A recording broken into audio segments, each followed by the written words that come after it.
তোমরা তো আগের ব্লগে দেখেছো স্নেহাশিসের বন্ধুর বার্থডে। তো আমরা সেখানেই যাওয়ার জন্য রেডি হয়ে গিয়েছি। গিয়ে দেখি ওর গার্লফ্রেন্ড এত সুন্দর করে ডেকোরেট করেছে। তো সেইগুলোতেই আমি আর স্নেহাশিস ওকে কিছুটা হেল্প করে দিচ্ছিলাম। আর এদিকে দেখো ওর গার্লফ্রেন্ড ওকে একটার পর একটা গিফট দিয়েই যাচ্ছে। ইনফ্যাক্ট ও যে শার্টটা পরে আছে সেটা ওর গার্লফ্রেন্ডই ওকে গিফট করেছে। আর তারপর এই বুকেটা বানিয়েছে ও টাকা আর চকলেট দিয়ে। অতটা ভালোভাবেও রিপ্রেজেন্ট করতে পারেনি, কিন্তু আলটিমেটলি এফোর্টসটাই তো ম্যাটার করে, তাই না? যে কোনো রিলেশনশিপেই এফোর্টস অ্যান্ড টাইম, এই দুটো জিনিস দিতে পারলেই রিলেশনশিপটা 1000 টাইমস হেলদি হয়ে যায়। তারপর টেবিলে কেক, ক্যান্ডেল এসব কিছু সাজিয়ে রেখে ওকে চোখ বন্ধ করে নিয়ে আসা হলো। তারপর কেক কাটলো এবং একে অপরকে কেক খাইয়ে দিল।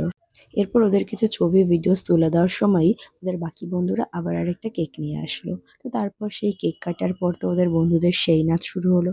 আমার তো একদমই নাচতে ইচ্ছা করছিল না, তাও স্নেহা জোর করে আমার হাত ধরে টানাচড়া করছিল। এরপর মাটন বিরিয়ানি অ্যান্ড কোক দিয়ে আমাদের ডিনার কমপ্লিট করে আমরা বাড়ির উদ্দেশ্যে রওনা দিলাম। আর বৃষ্টি হচ্ছিল বলে আমাদের তো বাড়ি ফিরতে ফিরতে অনেকটাই লেট হয়ে গিয়েছিল। রাস্তা পুরো ভেজা ছিল।